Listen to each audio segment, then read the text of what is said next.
Hello, I hope you are doing well. Today we'll be going over 5 easy ways to up your EQ today. And I made a video on this, a short on April Fools that I'm gonna be honest, got quite a few of you. And I just thought it wouldn't be fair if I didn't come back and actually provide these 5 tips, so here we go.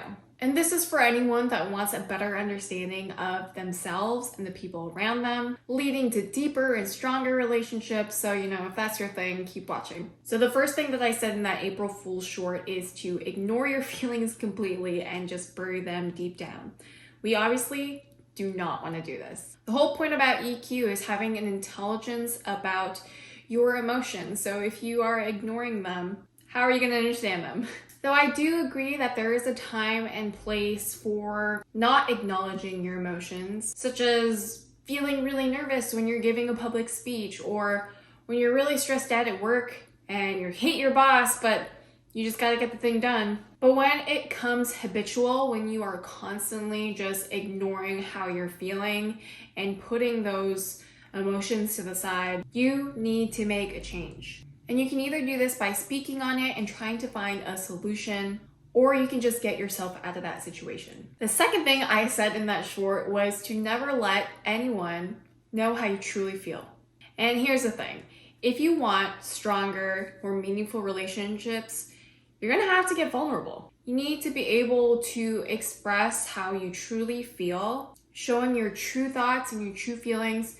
We can't be Mr. or Mrs. Cool all the time. If you feel strongly about something, make it known. But of course, do this in a respectful and productive way.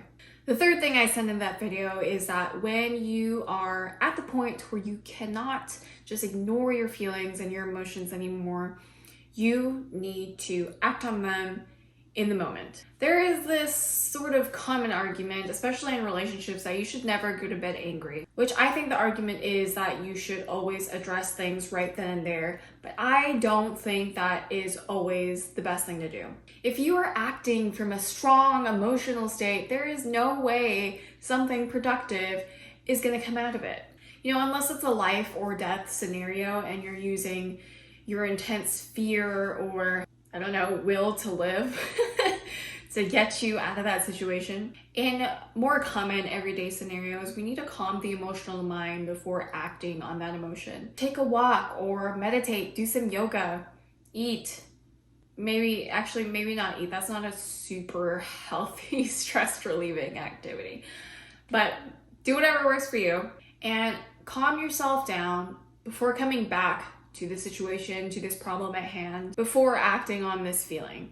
And we should only use this feeling as a guide for how to move forward. And this feeling shouldn't really be the sole and most powerful drive to your action. And in number 4 in the short, I said that when people kind of blow up and act on their emotions towards you, to take it personally, because how people treat you has everything to do with you and nothing to do with their internal world. Now, I know that sometimes people feel kind of strongly about this one, so let me just preface by saying this. Just because someone may be going through a really hard time in their life, it does not justify them treating others poorly. But here's where I stand. Though you can't always control what happens to you, you can always you can always control how you react. So yes, you kind of have to find a balance here with not letting how people treat you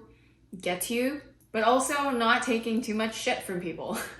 If it's a one-time thing, maybe someone cut you off in traffic, or someone made some snarky remarks, or someone made some snarky remarks to you at work, you can let this person or this unfortunate event that pissed you off, you can let that thing take control of your energy. You can let that thing make you really angry and make you hold on to this anger and really influence how you conduct yourself for the rest of the day, the week, the month, however long you choose for this thing to affect you. You can let it drag you down if you really want it to. But really how I rationalize it, at least how I try to rationalize it, is when shitty stuff happens, oftentimes it's not really about you. It's about what is going on in this person's internal world. When was the last time you snapped at someone when you were in a good mood? Or when was the last time you wished someone a good day when you were miserable? If it's a one-off thing, you can take it personal and feel like this person is out to get you, or you can just let it go. In an instance where you feel like you need to stand up for yourself and feel like it has to be addressed, if you decide that it's worth the effort to talk with this person, to stand up for yourself, if it becomes a habitual thing where you feel like you're being mistreated, absolutely do it. But again, try to do so in a respectful and productive way. In whatever way you decide to go about it, once you have either decided to let it go or decided to address it, we move on afterwards. And number 5 in that April Fool's short, I said to Thank you, Milo. I said to completely forget everything that I had said previously, but obviously that doesn't apply to this video. So I'm just gonna end it with this. Know that there are no right or wrong feelings. Likewise, there are no good or bad feelings. They just are. They're neutral. They happen, and a lot of times they're not something that we can help.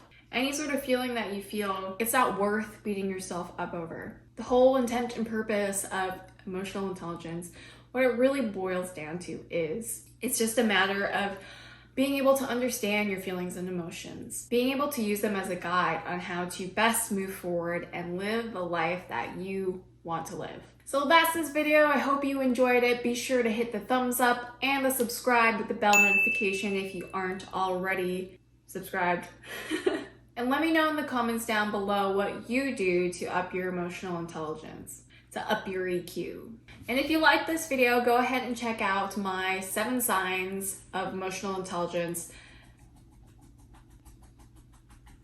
Milo has some parting sounds he'd like to make. One eternity later.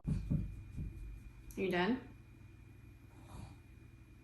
Okay, thanks. So until next time, I'll talk to you later. Bye.